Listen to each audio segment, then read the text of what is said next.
বিনিময় জীবন নেওয়া কি আমার ন্যায় বহির্ভূত? সে তো আমার কাছে ন্যায় বিচার চেয়েছিল। এক জানের বিনিময় জান নেওয়াটা যদি ন্যায় বহির্ভূত না হয়, বলো শত শত জানের বিনিময় জান নেওয়াটা কি আমার ন্যায় বহির্ভূত? সে তো আমার কাছে ন্যায় বিচার চেয়েছিল। হে আমার প্রিয় ভাইরা, এই ঘটনার কোন দিক আপনার ব্রেনে প্রশ্নেরও হতে পারে। আমি সমস্ত প্রশ্নের উত্তর এক শব্দেই দিয়েছি, এ কোনো বাস্তব গল্প না, একটা কাল্পনিক গল্প। কিন্তু যে কথাটা বোঝানো আমার উদ্দেশ্য, চলে এই বিষয়ে আমরা এই কাল্পনিক গল্প থেকে না, সরাসরি নবীজির এক হাদিস থেকে বুঝে আসি। রাসূল করিম সাল্লাল্লাহু আলাইহি ওয়াসাল্লাম একবার সাহাবায়ে কেরামকে উদ্দেশ্য করে বলতেছেন, শোনো, কেউ তার নিজ আমল দিয়ে জান্নাতে যেতে পারবে না আল্লাহর দয়া ছাড়া। কেউ তার নিজ আমল দিয়ে জান্নাতে যেতে পারবে না আল্লাহর দয়া ছাড়া। যখন নবীজি বলছেন কেউ পারবে না, তো কেউ শব্দের মধ্যে তো সবাই এসে পড়ে। একজন সাহাবী জিজ্ঞাসা করতেছেন, ইয়া রাসূলুল্লাহ, আপনি?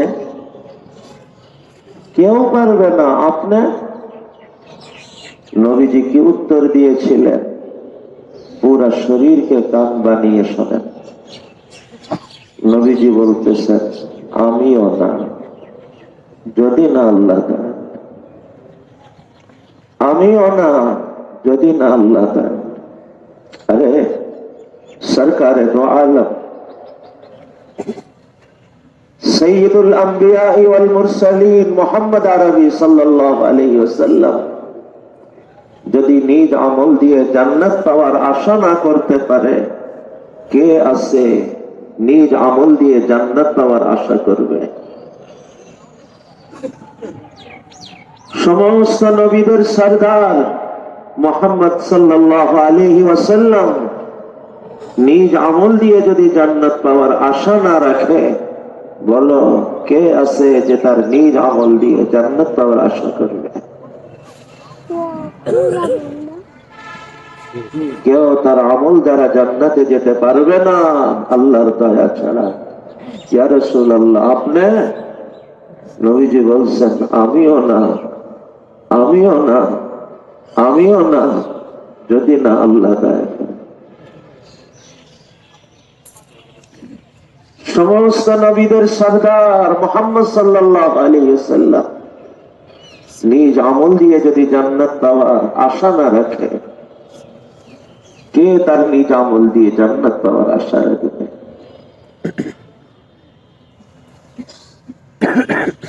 আল্লাহ, এখানে থেমে একটা প্রশ্নকে আমরা পরিষ্কার করে নিই।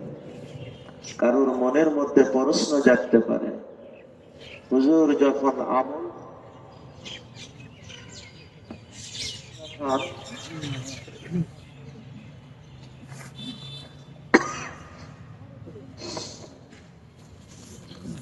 হুজুর যখন আমল দিয়ে জান্নাত মিলবে না, জান্নাত মিলবে আল্লাহর দয়াতে, তাহলে আমল করব কেন? স্বাভাবিক প্রশ্ন আসে। যখন আমল দিয়ে জান্নাত মিলবে না, জান্নাত মিলবে আল্লাহর দয়াতে, তাহলে আমল করব কেন? উত্তর, হ্যাঁ, আমল দিয়ে জান্নাত মিলবে না, জান্নাত তো মিলবে আল্লাহর দয়াতে। কিন্তু শোনো, আল্লাহর প্রত্যেকটি জিনিস দেওয়ার এক সিস্টেম আছে, আল্লাহর দয়া দেওয়ারও সিস্টেম আছে। আল্লাহর দয়া কে পাবে? এই আলোচনা সরাসরি কোরআন আমাদেরকে শুনিয়েছে। কোরআন আমাদেরকে বলতেছে, ইন্নাল্লাযীনা আমানু ওয়াল্লাযীনা হাজারু ওয়াজাহাদু ফি সাবিলিল্লাহ, ইন্নাল্লাযীনা আমানু والذين هاجروا وجاهدوا في سبيل الله যারা এই তিন কাজ পুরা করবে তাদের ব্যাপারে কোরআন বলে উলাইকা ইয়ারজুনা রাহমাতাল্লাহ, এরাই হলো ওই মানুষ যারা আল্লাহর দয়ার আশা করতে পারে। অর্থাৎ এদের জন্য আল্লাহর দয়ার আশা করাটা নিয়মের আশা। যেমন সন্তান পাওয়ার জন্য বৈবাহিক সম্পর্কের পরে আশা করাটা নিয়মের আশা, গাছ লাগায় ফল পাওয়ার আশাটা নিয়মের আশা, ক্ষেত লাগায় ফসল পাওয়ার আশাটা নিয়মের আশা। আর এই তিন কাজ পুরা না করে দয়ার আশা করা ওই রকমই আশা। বৈবাহিক সম্পর্ক ছাড়া সন্তান পাওয়ার আশা যেমন আশা, গাছ না লাগায় ফল পাওয়ার আশাটা যেমন আশা, ক্ষেত না লাগায় ফসল পাওয়ার আশাটা যেমন আশা। এই আশাটা শুধু আশাই হবে, কোনোদিন পূরণ হওয়ার না।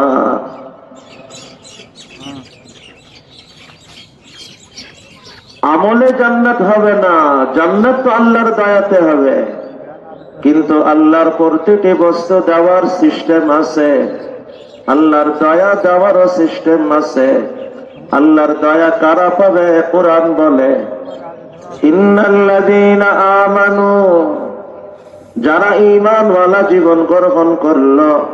এক, ওয়াল্লাযীনা হাজারু, দুই নম্বর আল্লাহকে পাওয়ার জন্য যে কোনো ত্যাগ স্বীকার করতে প্রস্তুত রইল।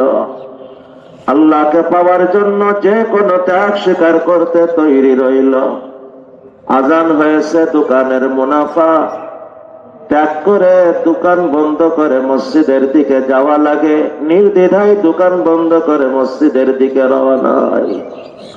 হারাম ভাবে লক্ষ টাকা সামনে আসে, নির্দ্বিধায় ওই টাকাকে ত্যাগ করে। হারাম ভাবে মাসে লক্ষ লক্ষ টাকা কামাইয়ের চাকরির অফার মেলে, নির্দ্বিধায় ত্যাগ করে।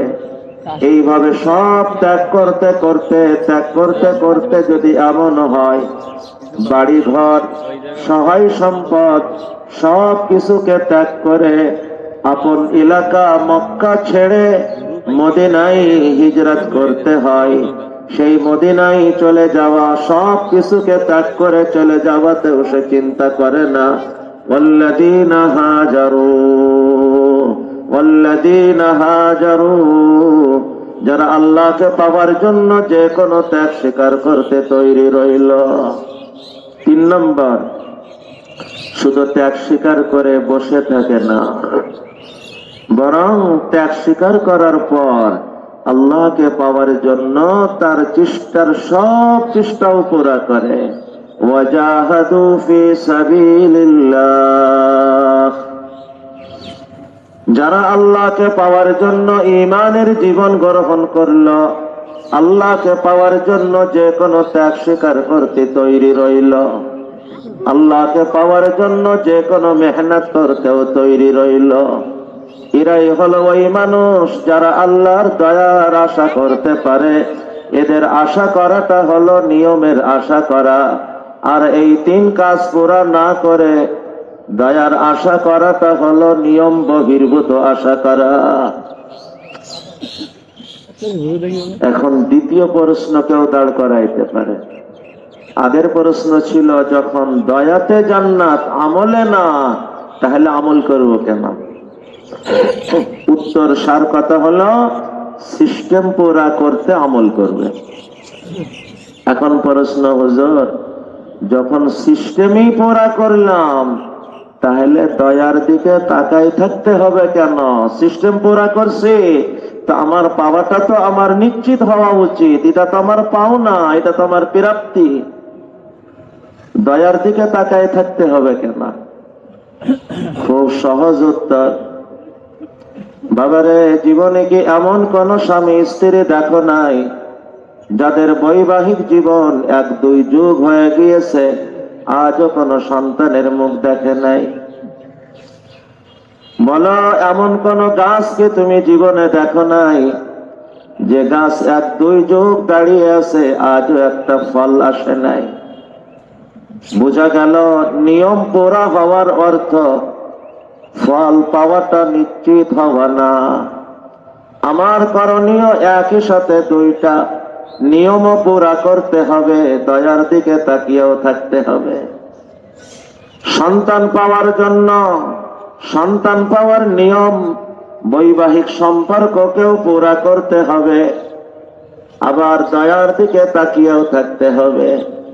ফল পাওয়ার জন্য নিয়ম পুরা করতে গাছও লাগাতে হবে, আবার দয়ার দিকে তাকিয়েও থাকতে হবে।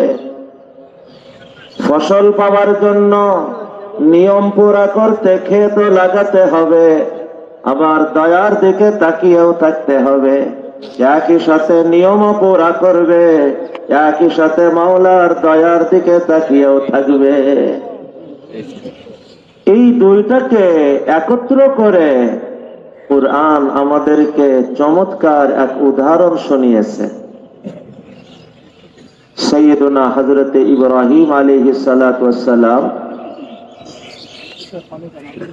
সারা দুনিয়ার সমস্ত মসজিদের কিবলা, সমস্ত মুসলমানের কিবলা কাবা ঘর নির্মাণ করতেছেন আপন সন্তান ইসমাইল আলাইহিস সালামকে সাথে নিয়ে।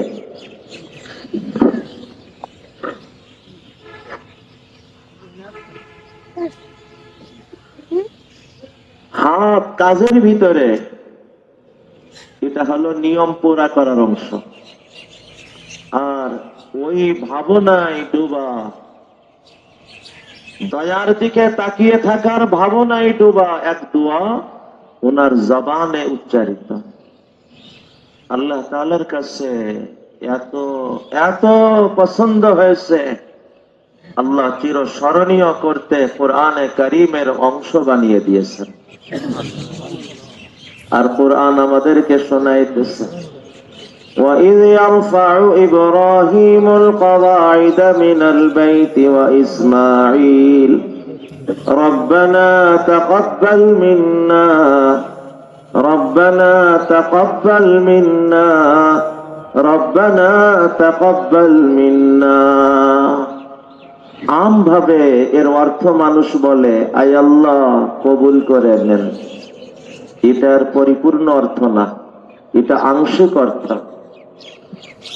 উলামায়ে কেরাম আছেন, ওনারা জানেন এটা বাবে তাফাউল থেকে এর খাসিয়াত, এর বৈশিষ্ট্য হলো তাকাল্লুফ। এর পূর্ণাঙ্গ অর্থ হলো আয় আল্লাহ বা তাকাল্লুফ কবুল করেন। বা তাকাল্লুফ কবুল করেন মানে দয়া করে কবুল করেন। দয়া করে কবুল করার কথা বলছে কেন? কারণ মাওলা, আমি জানি আপনি যদি ন্যায় দৃষ্টিতে দেখেন আমার এই আমল কবুল হবে না, কিন্তু দয়ার দৃষ্টিতে যদি কবুল করে নেন, জানি আপনার কাছে কেউ জিগাবে না। তাই কবুল করেন বলতে সাহস হইতেছে না, দয়া করে কবুল করেন তাই বলতেছি। কবুল করেন বলতে হিম্মত পাইতেছি না, তাই বলতেছি মাওলা দয়া করে কবুল করেন। এটাকে এ শব্দেও বলতে পারেন, মাওলা জানি আমার আমল কবুল হওয়ার মতো না, কিন্তু আপনি তো কবুল করার মতো আল্লাহ। জানি আমার আমল কবুল হওয়ার মতো না, কিন্তু সাথে এটাও জানি আপনি তো কবুল করার মতো আল্লাহ। জানি আমার নামাজ, আমার আমল, আমার জীবন কবুল হওয়ার মতো না, কিন্তু আপনি তো মাওলা কবুল করার মতো মাওলা। তাই আপনার কাছে আবেদন করতেছে, তাকাব্বাল মিন্না, তাকাব্বাল মিন্না। আল্লাহ দয়া করে কবুল করে নেন, দয়া করে কবুল করে নেন, দয়া করে কবুল করে নেন। ربنا تقبل منا إنك أنت السميع العليم وتب علينا ইন্নাকা আনতাত তাওয়াবুর রহিম। হে আমার প্রিয় ভাইরা, শেষ অংশ এই আলোচনা। হুজুর, এমন কি কোন আমল আছে যে আল্লাহ আমার সাথে দয়ারই আচরণ করবে? উত্তর, হ্যাঁ আছে। এক নম্বর, আল্লাহ তাআলার কাছে সবসময় দয়া চেয়ে চেয়ে নিজের জন্য দয়াকে কবুল করায় নিতে হবে। দুই নম্বর, দয়া পাওয়ার সিস্টেম পুরা করতে ওই তিন কাজ সব সময় ধরে রাখার চেষ্টা করতে হবে। তিন নম্বর, এটাই আমার বিশেষভাবে বলা উদ্দেশ্য। তিন নম্বরটা বুঝতে হলে আগে আল্লাহর একটা ধারাকে বুঝে নেন। আল্লাহর ধারা হলো, আমি মানুষের সাথে যে গতিতে, আমার আল্লাহ আমার সাথে ওই গতিতে। এটা আল্লাহর একটা ধারা। আমি মানুষের সাথে যে গতিতে, আমার আল্লাহ আমার সাথে ওই গতিতে। এই ধারাকে পরিষ্কার করতে চলেন আমরা হাদিস থেকে কয়েকটা উদাহরণ নিয়ে আসি। নবীজি বলতেছেন সাল্লাল্লাহু আলাইহি ওয়াসাল্লাম,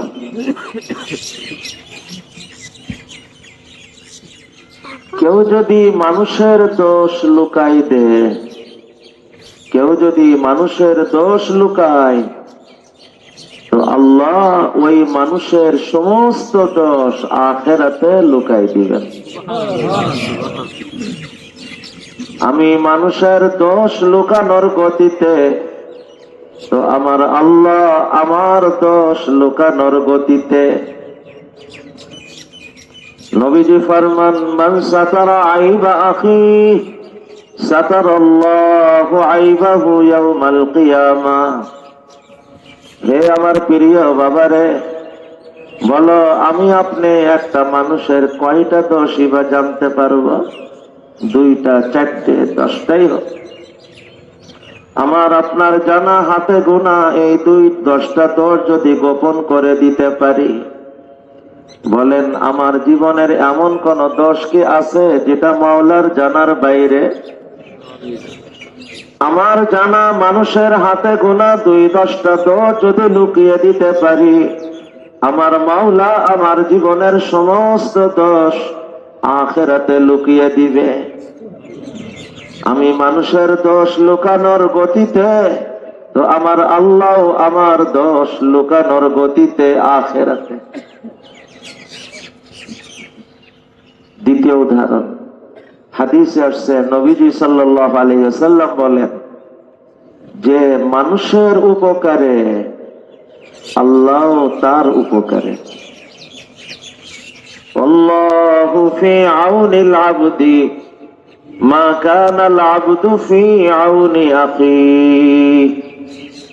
আমি মানুষের উপকারে, তো আল্লাহ আমার উপকারে।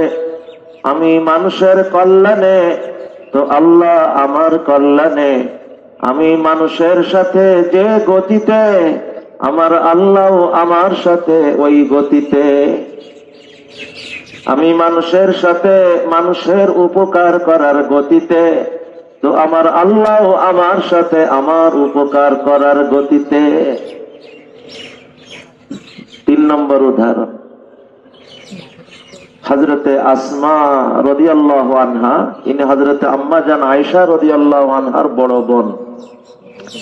এই হযরতে আসমা রাদিয়াল্লাহু আনহাকে নবীজি একদিন বলতেছেন, আসমা তুমি যখন দান করো তো গুনে গুনে দান করো না, হিসাব করে করে দান করো না। কারণ তুমি যদি হিসাব করে দান করো, আল্লাহ তোমাকে হিসাব করে করে দিবে। ব্যাখ্যা, আর তুমি যদি তোমার সীমিত পারকতায় হাত খুলে খুলে দিতে পারো, তো আল্লাহ তোমাকে তার শান অনুপাতে হাত খুলে খুলে দিবে।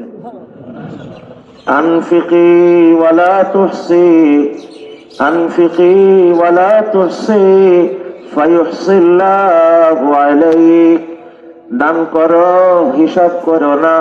কারণ তুমি যদি হিসাব করে করে দাও, আল্লাহ তোমাকে হিসাব করে করে দিবে।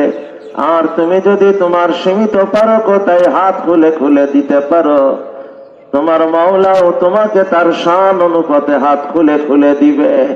ওই ধারা আমি মানুষকে গুনে গুনে দেওয়ার গতিতে, তো আমার আল্লাহ আমাকে গুনে গুনে দেওয়ার গতিতে। আমি মানুষকে আমার সীমিত পারকতায় হাত খুলে খুলে দেওয়ার গতিতে, তো আমার আল্লাহ আমাকে তার শান অনুপাতে হাত খুলে খুলে দেওয়ার গতিতে।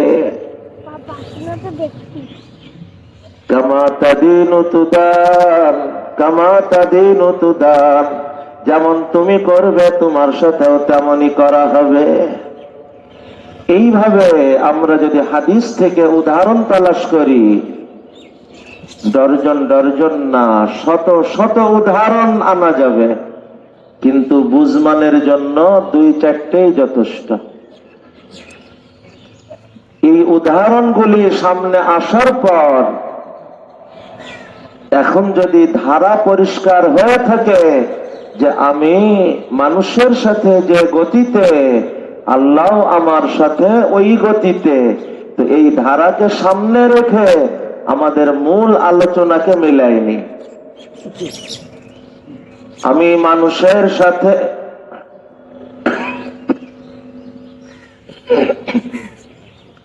আমি মানুষের সাথে আইনের আচরণ করব, তো আমার আল্লাহ আমার সাথে আইনের আচরণ করবে। আর আমি যদি মানুষের সাথে আইনের ঊর্ধ্বে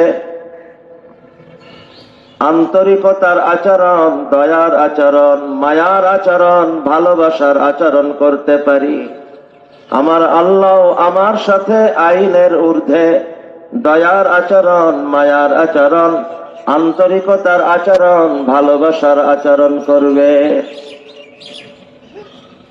এখন সিদ্ধান্ত নেওয়ার সময় হয়ে গিয়েছে। বলো, তুমি তোমার মাওলাকে তোমার পাশে কোন গতিতে পেতে চাও? যদি চাও আমার মাওলা আমার পাশে আইনের ঊর্ধ্বে দয়ার আচরণ, মায়ার আচরণ, ভালোবাসার আচরণ করুক, এখনই সিদ্ধান্ত নিয়ে নাও, আজ থেকে এই মুহূর্ত থেকেই আমি মাওলার সৃষ্টির সাথে আইনের ঊর্ধ্বে দয়ার আচরণ, মায়ার আচরণ, আন্তরিকতার, ভালোবাসার আচরণ করার চেষ্টা করব। যতদূর সম্ভব আমি মানুষের সাথে আইনের ঊর্ধ্বে দয়ার আচরণ, মায়ার আচরণ, ভালোবাসার আচরণ করব। হ্যাঁ, আমার পেট পিঠ যদি কখনো দেওয়ালে ঠেকে যায়, তখনই সর্বশেষ আমি ন্যায় পর্যন্ত ন্যায়ের আচরণ, ন্যায়কে ঠিক রেখে আইনের আচরণ গ্রহণ করব। তা না হলে যতদূর সম্ভব আমি তো আইনের ঊর্ধ্বে দয়ার আচরণ, মায়ার আচরণ, আন্তরিকতার, ভালোবাসার আচরণ করব। এই কথাকে পরিষ্কার করতে আমি আপনাদেরকে এবার আর একটা গল্প শোনাই। প্রথম গল্প ছিল কাল্পনিক, এবার যে গল্প শোনাবো এটা স্বপ্নের গল্প। মনে রাখবেন, স্বপ্নের কথা কাঁচা হয়, পাকা হয় না। কিন্তু আমি যে কথা বলবো যে এটা স্বপ্ন নির্ভর কথা না, মূল বক্তব্য তো কোরআন ও হাদিস থেকে পাওয়া স্বপ্নের ঘটনা উদাহরণ হিসেবে বলা মাত্র। ইসলামের ইতিহাসে একজন বড় নেক আমলওয়ালা মানুষ গিয়েছে, আপনারাও হয়তো তার নাম অনেকেই জানবেন, হযরতে শিবলি রহমতুল্লাহ আলাইহি।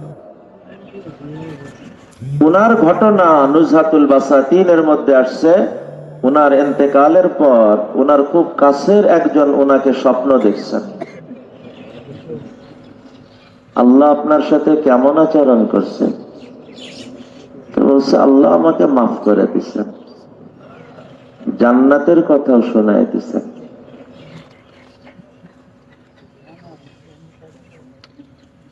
ক্ষমা করে আর জান্নাতের কথা শোনানোর পর আল্লাহ আমাকে জিজ্ঞাসতেছেন, আমি তোমাকে কেন ক্ষমা করে জান্নাত দিলাম জানো? আমি বললাম, আল্লাহ, হয়তো আমার জীবনের কোন আমল আপনার ভালো লেগেছে, সেই আমলের ওসিলায় আপনি দয়া করেছেন। উত্তর দিলেন, হ্যাঁ, এমনটাই ঘটছে। কিন্তু জানো কোন আমলের কারণে? তোমার কি মনে পড়ে একদিন শীতের মৌসুম, এক পথ ধরে চলতেছিলে, একটা বিড়াল কাদার ভিতরে পড়ে, একটু ঠান্ডা আবার কাদার ভিতরে পড়া, শরীরে কাঁপুনি অবস্থায় মনে হইতেছিল জানটা যায় যায় অবস্থা। তোমার ভিতরে মায়া জেগে উঠল, বিড়ালটাকে উঠে পরিষ্কার করে কাপড় দিয়ে ঢেকে যখন স্বাভাবিক অবস্থায় ফিরল, আবার তাকে ছেড়ে দিলে। শিবলি, ওই দিন যে আমার সৃষ্টির সাথে তুমি মায়ার আচরণ করেছিলে, ওই দিন ওই মুহূর্তে আমি মাওলার মায়াও তোমার সাথে লেগে গিয়েছিল। ওই দিন সিদ্ধান্ত নিয়েছিলাম তোমাকে ক্ষমা করার, ওই দিন সিদ্ধান্ত নিয়েছিলাম তোমাকে জান্নাত দেওয়ার। কেউ হয়তো প্রশ্ন করতে পারে, হুজুর এত স্বপ্নের গল্প শোনাইতেছেন, রেখে দেন স্বপ্নের গল্প, চলেন আমরা শুনে আসি সরাসরি নবীজির বলা এক ঘটনা, যেটা সরাসরি বুখারী শরীফের মধ্যে আসছে। এবং আমার ধারণা এত প্রসিদ্ধ হাদিস, আপনারা যারা এখানে আছেন আপনাদের সবার জানা হাদিস। হযরত শিবলি রহমতুল্লাহ আলাইহি তো নেক আমলের মানুষ ছিলেন, কিন্তু নবীজি যার গল্প শোনাইতেছেন সে কোন নেক আমলের মানুষ না। ওই ফাহেসা মহিলা, যার গোটা জীবন গুনার মধ্যে ডুবা ছিল, কুকুরকে পানি পান করানোর মতন দয়ার আচরণ আর মায়ার আচরণকে কেন্দ্র করে আল্লাহ তার পুরা জীবনের গুনাহকে ক্ষমা করে জান্নাতের কথা শুনাইলেন। এটা তো আর কোন স্বপ্নের গল্প না, এ তো সরাসরি বুখারীর মধ্যে আসা, সরাসরি নবীজির বলা ঘটনা। কেউ হয়তো আবার প্রশ্ন দাঁড় করাইতে পারে যে হুজুর, এটা একটা ব্যতিক্রম ধারাও হতে পারে, মাওলাই পাক সৌজন্যতামূলক তাকে ক্ষমা করে দিয়েছেন, এটা যে আল্লাহর ধারা এটা বুঝলেন কি করে? চলেন মূল বিষয়কে দিন দুপুরের আলোর মতন পরিষ্কার করতে আমরা নবীজির আর এক হাদিস থেকে ঘুরে আসি। মুসলিম শরীফের পর, বুখারী শরীফের পরে হাদিসের সব থেকে নির্ভরযোগ্য কিতাব মুসলিম শরীফ। মুসলিম শরীফের মধ্যে রাসূল করিম সাল্লাল্লাহু আলাইহি ওয়াসাল্লামের এক হাদিস আছে। নবীজির প্রতিটি হাদিস তো অন্তরের মধ্যে ভাবনা জাগায়, কিন্তু কিছু কিছু হাদিস অন্তরের মধ্যে যেন আবেগের ঝড় তোলে। এই হাদিসটাও তার মধ্যে একটা। রাসূল করিম সাল্লাল্লাহু আলাইহি ওয়াসাল্লাম বলতেছেন, জমিনওয়ালাদের সাথে দয়ার আচরণ করো, জমিনওয়ালাদের সাথে দয়ার আচরণ করো, আসমানওয়ালাও তোমার সাথে দয়ার আচরণ করবে। ইরহামু মান ফিল আরদি ইয়ারহামুকুম মান ফিস সামা। জমিনওয়ালাদের সাথে দয়ার আচরণ করো, আসমানওয়ালাও তোমার সাথে দয়ার আচরণ করবে। জমিনওয়ালাদের সাথে মায়ার আচরণ করো, আসমানওয়ালাও তোমার সাথে মায়ার আচরণ করবে। জমিনওয়ালাদের সাথে আন্তরিকতার আচরণ করো, আসমানওয়ালাও তোমার সাথে আন্তরিকতার আচরণ করবে। ইরহামু মান ফিল আরদি ইয়ারহামুকুম মান ফিস সামা। ইরহামু মান ফিল আরদি ইয়ারহামুকুম মান ফিস সামা। জমিনওয়ালাদের সাথে দয়া মায়ার আচরণ করো, মায়া মমতার আচরণ করো, আসমানওয়ালাও তোমার সাথে দয়া মায়া মমতার আচরণ করবে। হে আমার প্রিয় ভাইরা, এখন তো মনে হয় চূড়ান্ত সিদ্ধান্ত নেওয়ার সময় হয়ে গিয়েছে। বলো, তুমি তোমার মাওলাকে কোন পাশে তোমার পাশে পেতে চাও? তুমি তোমার মাওলাকে তোমার পাশে কোন গতিতে পেতে চাও? যদি চাও মাওলা তোমার পাশে,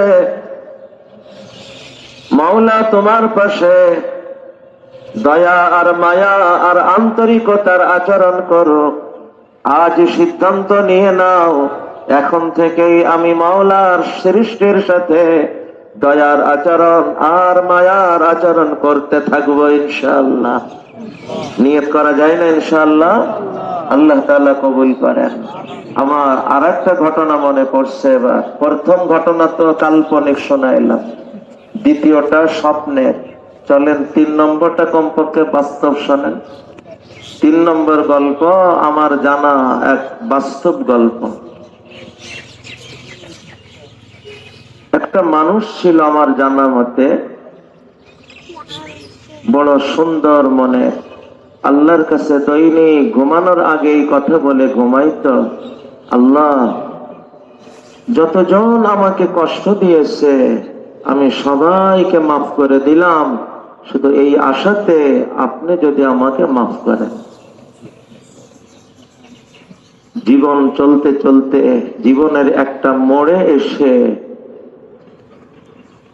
এত আঘাত পেল এক ঘটনায়, সেজন্য এই ঘটনা ভুলতেই পারে না, ক্ষমা করতেই পারে না। ওই ঘটনার পর থেকে সে আল্লাহকে বলে, আল্লাহ আল্লাহ আজ পর্যন্ত যতজন আমাকে কষ্ট দিয়েছে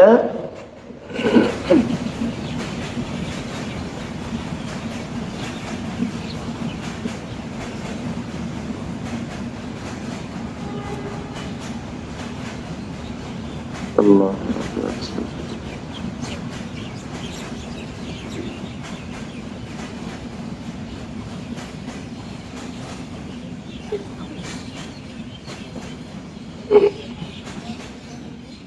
মধ্যে চেয়ার হলে সহজে বারবার বাংলাদেশে কষ্ট হতেছে মনে। আল্লাহ রাব্বি। জি ভাইরা আমার, বলতেছিলাম দৈনিক এই কথা বলে ঘুমাইতো।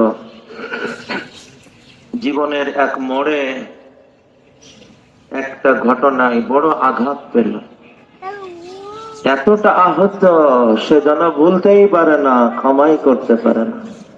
ওই ঘটনার পরে সে যখনই এই কথা বলতে হাত উঠাইতো তো আল্লাহকে বলতো, আল্লাহ আজ পর্যন্ত যতজন আমাকে কষ্ট দিয়েছে আমি সবাইকে মাফ করে দিলাম, কিন্তু এইটা ছাড়া, এটা আমি ক্ষমা করব না, এটা আমি আখিরাতে দেখে নেব। আমার জানা মতে 2-1 দিন, 2-1 সপ্তাহ, 2-1 মাস না, প্রায় 1.5 বছর পর্যন্ত সে এইভাবেই বলতো, আল্লাহ সবগুলি ক্ষমা, কিন্তু এইটা আমি ক্ষমা করব না।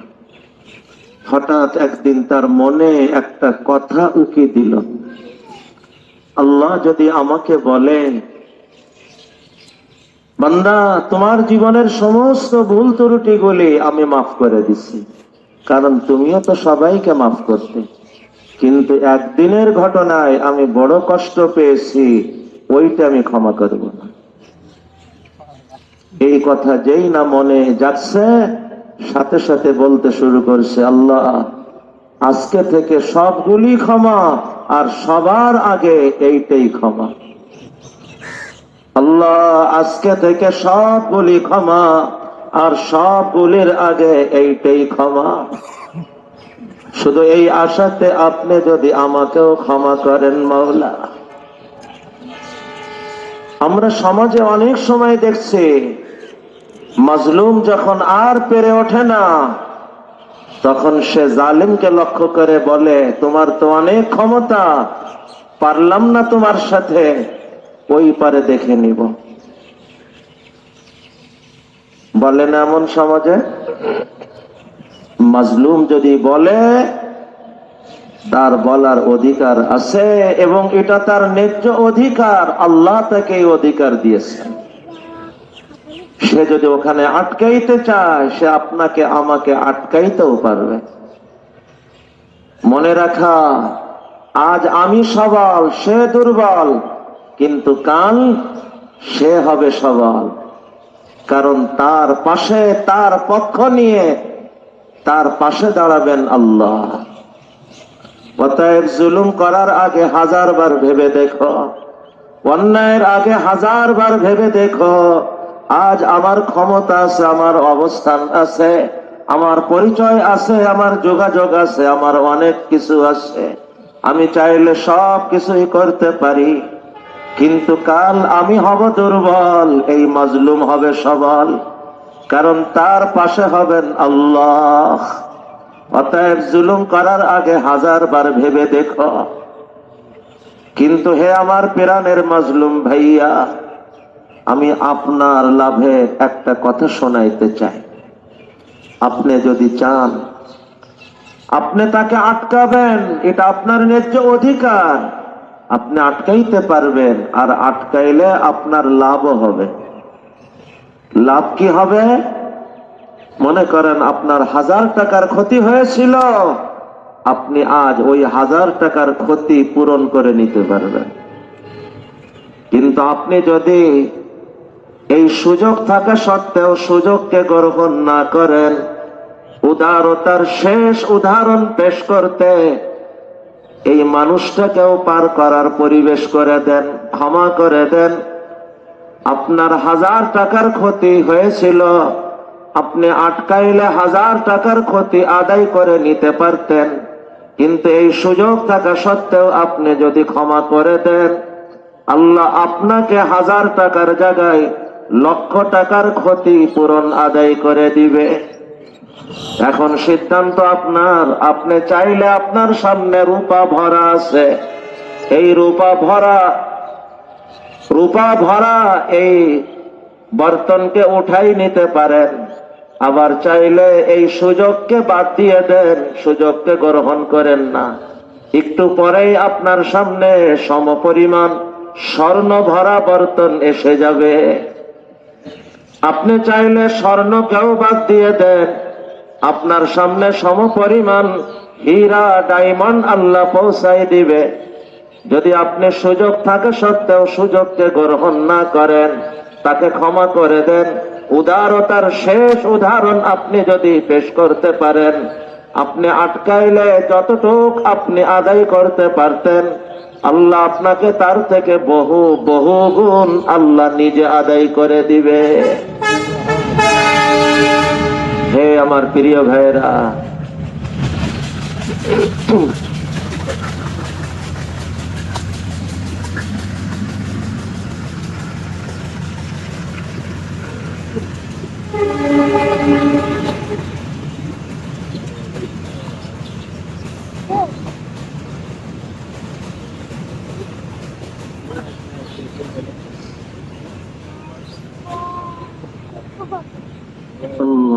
হে আমার প্রিয় ভাইরা, তবে এই উদারতার আলোচনা মনে রাখতে হবে, এটার স্থান আমার একান্ত ব্যক্তিগত ব্যাপার। যদি কখনো বিষয় আল্লাহর রসুলের হয়, যদি কখনো বিষয় কোরআন ও হাদিসের হয়, যদি কখনো বিষয় দ্বীন ও ইসলামের হয়, ওখানে আমি ক্ষমা করার কে? ওখানে তো আমার মানসিকতা হবে, আমার জীবন দিতে পারি, কিন্তু আল্লাহর রসুলের পরে আমি আঁচ আসতে দিব না। আমি আমার জীবন দিতে পারি, দ্বীন ও ইসলামের পরে আমি আচর আসতে দিব না। কিন্তু বিষয় যদি আমার ব্যক্তিগত হয়, আমি আমার উদারতার শেষ উদারতাও পেশ করতে চেষ্টা করব ইনশাআল্লাহ। যদি কোনো মানুষ এই উদারতা জীবনে ধারণ করতে পারে, এই মানুষকে বলা হয় এসিওয়ালা মানুষ। একটা কথা আমি অনেক সময় বলেছি, বিশেষ করে কোন মসজিদ যখন উদ্বোধন করতে যায়, তখন বিশেষভাবে বলি, আজ সমাজে মসজিদ পাকা করার এক হিড়িক চলছে। এটাকে আমি মন্দ বলছি না, বরং এটা এই দৃষ্টিতে ভালো বলবো যেটা মসজিদের মালিকের প্রতি ভালোবাসার প্রকাশ। কিন্তু মনে রাখা, মসজিদ পাকা করা যতটা উপকারী, যতটা প্রয়োজন, তার থেকে বহু বেশি উপকারী, বহু বেশি প্রয়োজন মুসল্লিদেরকে পাকা মুসল্লি বানানো। একই সাথে যে এলাকায় আর্থিক অবস্থা একটু না ভালো হয়, দেখা যায় দেখতে দেখতে মসজিদ এসিওয়ালা মসজিদ হয়ে যায়। এটাকেও আমি মন্দ বলছি না, এও তো মসজিদের মালিকের প্রতি ভালোবাসারই প্রকাশ। কিন্তু মনে রাখা এই মসজিদকে এসিওয়ালা মসজিদ বানানো যতটা উপকারী, যতটা লাভের, যতটা প্রয়োজনের, তার থেকে বহু বহু বহু গুণ বেশি উপকারী, বেশি লাভের, বেশি প্রয়োজনের মুসল্লিদেরকে এসিওয়ালা মুসল্লি বানানোর উদ্যোগ। এসিওয়ালা মানুষ, যাদের পরশে মানুষের অন্তর শীতল হয়, যাদের পরশে মানুষের দিল ঠান্ডা হয়, এমন এসিওয়ালা মানুষ হওয়ার বড় প্রয়োজন। আর সমাজে বড় অভাব। আল্লাহ আমাদেরকে এই এসিওয়ালা মানুষ হওয়ার তৌফিক দান করেন। হে আমার প্রিয় ভাইরা, কথা আমার শেষ। এখন শেষ 1-2 মিনিট একটা কথা বলবো।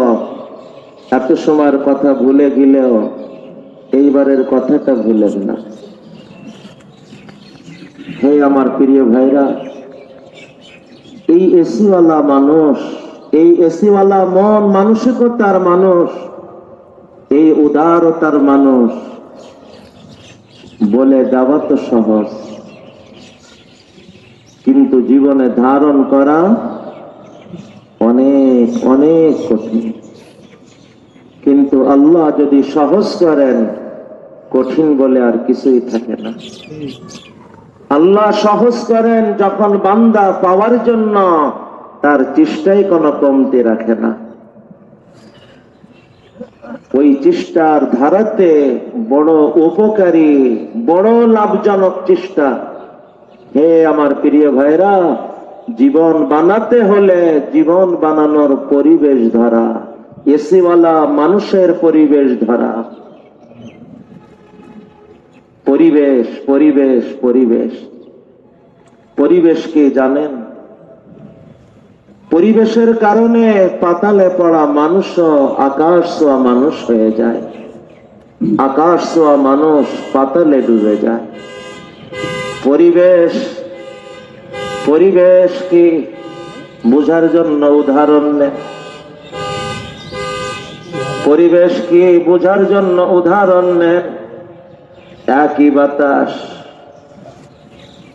বাতাস ময়লার পরিবেশ পেয়ে নাকে আসে।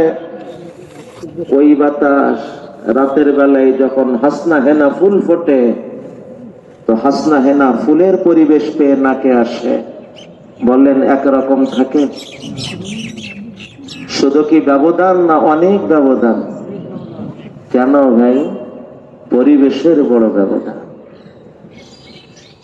যেমন একই বাতাস ময়লার পরিবেশ পাওয়ার পর আর হাসনা হেনা ফুলের পরিবেশ পাওয়ার পর একরকম থাকে না।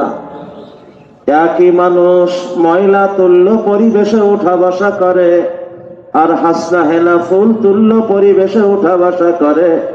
এই দুই মানুষ কোনদিন একরকম থাকে না। মানুষ যখন হাসনা হেনা ফুল তুল্য পরিবেশে উঠা বসা করে, নিয়ম মেনে নিয়মিত ভাবে, বারবার এই শব্দ, নিয়ম মেনে নিয়মিত ভাবে, নিয়ম মেনে নিয়মিত ভাবে হাসনা হেনা ফুল তুল্য পরিবেশে উঠা বসা করতে থাকে। আল্লাহর মেহেরবানিতে ওই হাসনা হেনা ফুলের প্রভাব, ওই পরিবেশের প্রভাব তার মন মানসিকতায়, চিন্তা ভাবনায়, বলেন তার গোটা অস্তিত্বের পরেই যেন পড়তে শুরু হয়। যে চোখ মানুষের ক্ষতির দৃষ্টিতে ব্যবহার হতো, ওই চোখ যেন আজ মানুষের উপকারে নিবেদিত। যে মন মানুষের ক্ষতির ভাবনায় লেগে থাকত, ওই মন মানুষের কল্যাণে যেন আজ ডুবে থাকে। হে আমার প্রিয় ভাইরা, এই অবস্থা একদিনে হয় না, কিন্তু মানুষ নিয়ম মেনে নিয়মিত ভাবে যখন লেগে থাকে, চলতে থাকে, চলতে চলতে একদিন এই অবস্থাও এসে পড়ে।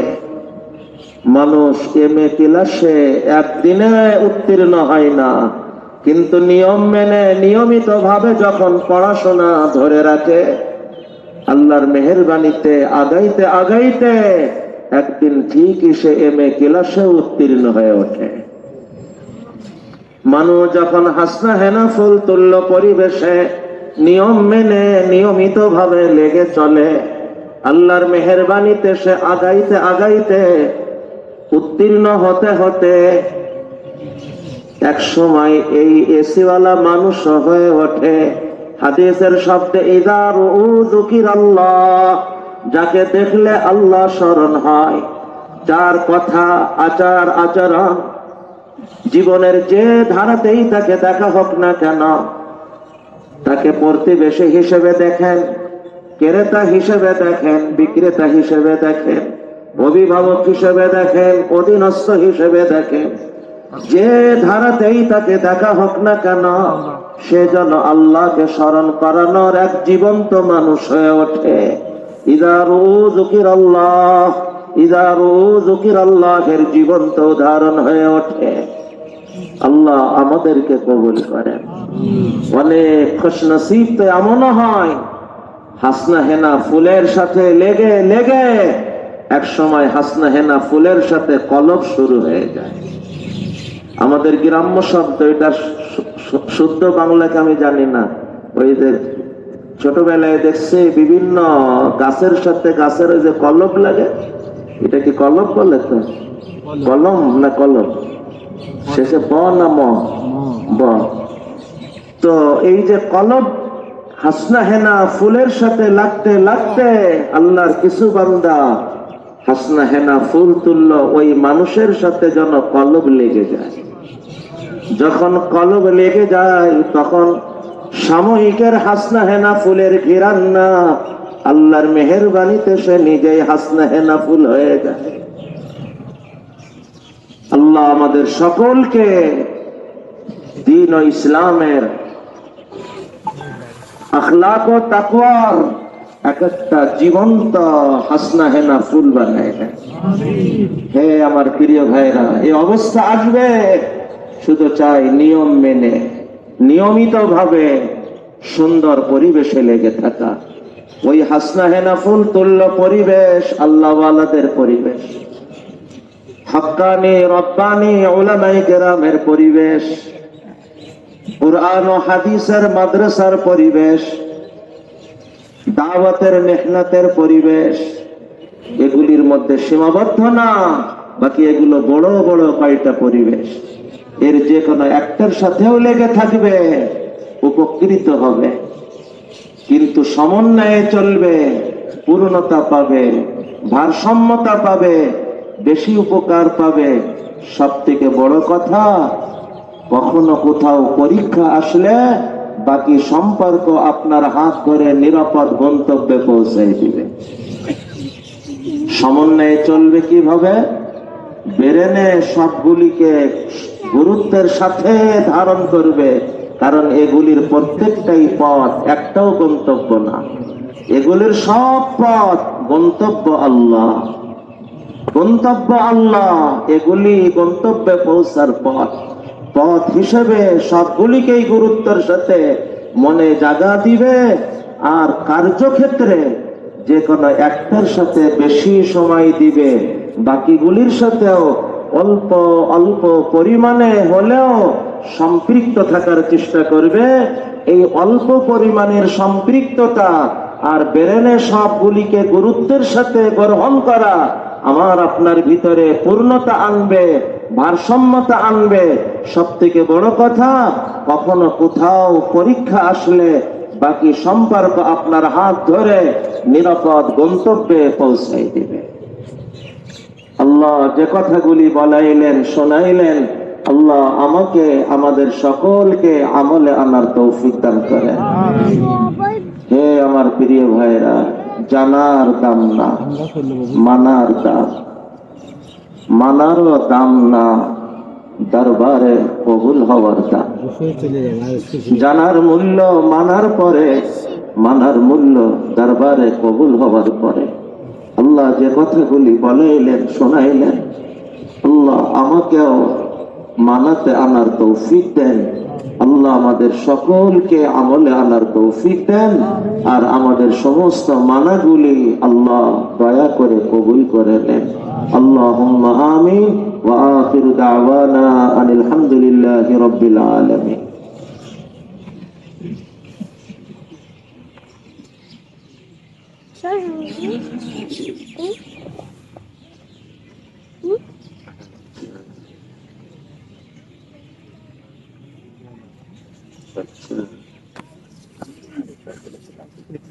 অনেকে দোয়া চেয়েছেন, মাননীয় এমপি মহোদয়, উপজেলা নির্বাহী কর্মকর্তা, অভয়নগর থানা ভারপ্রাপ্ত কর্মকর্তা, পত্র স্কুলের প্রধান শিক্ষক সহ সকল শিক্ষক কর্মচারী ও শিক্ষার্থীবৃন্দ, সাহেব নোয়াপাড়ার হযরতের নাম সবার আগে না দিলেন।